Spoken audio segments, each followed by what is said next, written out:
మూసీ పరివాహక ప్రాంత ప్రజలు ఎలాంటి భయభ్రాంతులకు గురి కావద్దు అని ఖైరతాబాద్ ఎమ్మెల్యే దానం నాగేంద్ర హామీ ఇచ్చారు. హైదరాబాద్ అంబర్పేటలో గల మూసీ సివరేజ్ ప్లాంట్ ను కాంగ్రెస్ పార్టీ ఇన్ఛార్జ్ రోహిన్ రెడ్డితో కలిసి ఆయన సందర్శించారు. అనంతరం దానం నాగేంద్ర మాట్లాడుతూ మూసీ ప్రాంతంలోని 12,000 మంది లబ్ధిదారులు ప్రభుత్వం రికార్డుల్లో ఉన్నారని, అయితే ముఖ్యమంత్రి రేవంత్ రెడ్డి మొత్తం 16,000 మందికి ఇళ్లు ఇవ్వాలని నిర్ణయించారని తెలిపారు.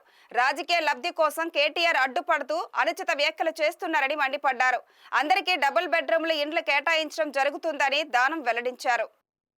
నిన్న గౌరవ మాజీ మంత్రివర్యులు గౌరవనీయులు కేటీఆర్ గారు సనత్ నగర్ లో ఒక ఎస్టీపీని సందర్శించి మేము 32 ఎస్టీపీలు ఈ హైదరాబాద్ సిటీలో కట్టాము, మరి నాలాల ద్వారా వచ్చేటువంటి మురికి నీళ్ళని ప్రక్షాళన చేసి శుద్ధి చేసి మూసీలకు వదిలడానికి అని చెప్పి చెప్పడం జరిగింది.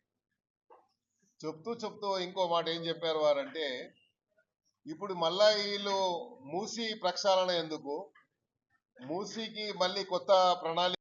గతంలో గౌరవ ముఖ్యమంత్రి గారు కేసీఆర్ గారు ఉన్నప్పుడు మూసీ ప్రక్షాళనకు మూసీ బోర్డు ఒకటి ఏర్పాటు చేసి దానికి 10,000 కోట్ల రూపాయలు వెచ్చించాలని, మూసీ ప్రక్షాళన జరగాలని, ఏదైతే మూసీ అనేది మన వికారాబాద్ నుంచి వస్తున్నటువంటిది కానీ ఈ హైదరాబాద్ చుట్టుపక్కల ఉన్నటువంటి చెరువుల ద్వారా వచ్చేటువంటి మురికి నీళ్లు కానివ్వండి, హైదరాబాద్ నగరం నడిబొడ్డు ఉన్నటువంటి హుసేన్ సాగర్ మరి ట్రీట్మెంట్ ప్లాంట్, దాని పక్క కూడా 2 ట్రీట్మెంట్ ప్లాంట్ పెట్టడం జరిగింది. ఇవన్నీ కూడా ప్రక్షాళన చేసి మూసీలకు వచ్చే వాటర్ అంతా కూడా మరి ఫిల్టర్ అయ్యి రావాలనేది ఆలోచన. అయితే మూసీ నదిలో ఉన్నటువంటి కొన్ని అన్యాక్రాంతమైనటువంటి ప్రాంతాలని అప్పట్లోనే ప్రభుత్వం ప్రత్యేకంగా ఒక ప్రణాళిక సిద్ధం చేసుకొని సుమారు 12,000 మందిని బెనిఫిషరీస్ ఐడెంటిఫై చేయడం జరిగింది.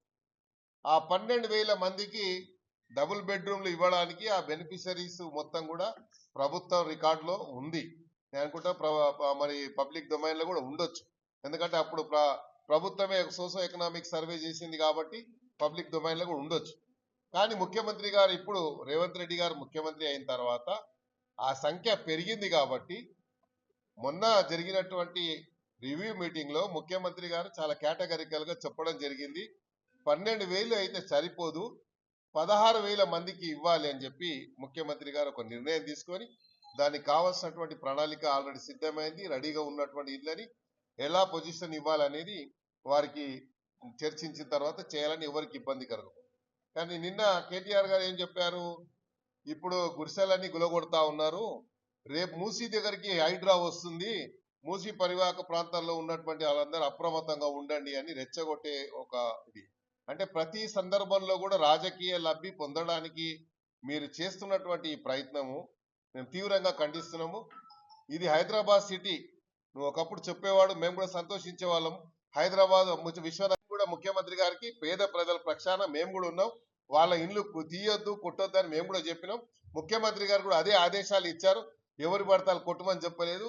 తీసిన వారికి, ఎందుకంటే చెరువు కుంటలలో ఉంటే రేపు అకాల వర్షాల వల్ల ఎప్పుడైనా క్లౌడ్ బ్రెస్ట్ అయినా కూడా ఇంత పెద్ద ఎత్తున అకాల వర్షాలు వస్తే వాళ్ళ ప్రాణాలకు ముప్పు కలుగుతుంది, ప్రాణ ఆస్తి నష్టం జరగొద్దు అనేది ముఖ్యమంత్రి గారి యొక్క కన్సర్న్, వారి ఆలోచన. కాబట్టి అది అర్థం చేసుకోకుండా మీ గుడిసెల గులగొడుతున్నారు, మీకు అది చేస్తున్నారు చెప్తున్నారు. పోయిన వాళ్ళందరికీ కూడా ముఖ్యమంత్రి గారే వారి చేతుల మీదుగానే తప్పకుండా వారికి డబుల్ బెడ్రూమ్ దొరుకుతుంది, ఎలాంటి భయాందోళన మీకు గురి కావద్దు. Thank you.